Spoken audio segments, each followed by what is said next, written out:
तेज़ तरीन सिंधी खबरुन जो न्यूज़ चैनल आज़ाद न्यूज़ घोटकी। अस्सलाम वालेकुम नाज़रीन, ख़बर शामिल कंदासीं घोटकी रिपोर्ट अदनान अली संगढ़। रमज़ान जो महीनो ईंदे ई पूरे पाकिस्तान जियां घोटकी में बि महंगाई उरूज ते रेट वधण करे आम आवाम सां गॾु वॾा तोड़े नंढा कारोबारी बि परेशान। वधीक तफ़सील मालूम कंदासीं आज़ाद न्यूज़ जे रिपोर्टर अदनान संगढ़ खां। जी अदनान, छा तफ़सील आहिनि? जी बिल्कुलु, असां हिन वक़्तु मौजूदु आहियूं घोटकी लॻो एजाज़ पेट्रोल पंप। हिते हिकु कुराड़ो असांखे नज़र आयो आहे जेको तमामु मायूस नज़र अचे थो। ऐं हिते महांगाई जे दौर में अचो हुन सां ॻाल्हि ॿोल कयूं त छो मायूस आहे, हिन जी वजह छा आहे? चाचा अस्सलाम वालेकुम। वालेकुम अस्सलाम बाबा। चाचा, तव्हां मायूस नज़र अचो था, छा आहे? ख़ैर आहे? बस ख़ैर अल्लाह कयो अल्लाह कर।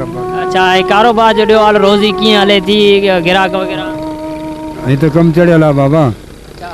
मां ख़ुदा अपना दे मतलब अचंदा छा चवनि था गिराक में? छा घणो ई डचो जिंदा चवनि था गारियूं गंद ॾियनि था।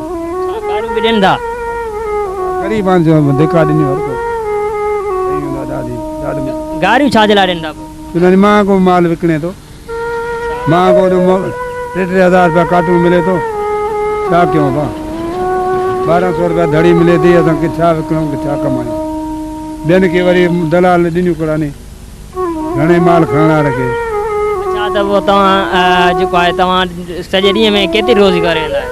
बस 2,000 2,500 इहे थींदा आहिनि माल जा, माल जी पूरे ई न थींदी। अच्छा, मिली पोइ मालिकनि जी शइ मालिकनि ताईं तारीख़ ठहंदी आहे, बचत थींदी आहे कुझु? इहा बचत असां अॼु ताईं न कयो आहे, 40 साल थी विया आहिनि इन धंधे में।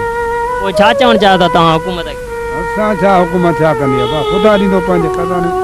जी दोस्तनि खे गुज़ारिश आहे त जेको तव्हां सौदो ख़रीद कंदा आहियो या फ्रूट वग़ैरह ख़रीद कंदा आहियो त अहिड़ा जेके ग़रीब ॿोझ हुजनि उन्हनि खां ख़रीद कंदा कयो।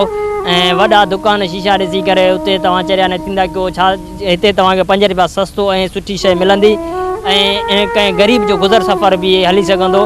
छो त हिननि ग़रीबनि जी बंगला ॾाइण जी जेका आहे ख़्वाहिश न हूंदी आहे, हिननि जी सिर्फ़ु इहा ख़्वाहिश हूंदी आहे त हिकिड़े वेले जी असांजी जेका आहे असांखे मानी मिली सघे।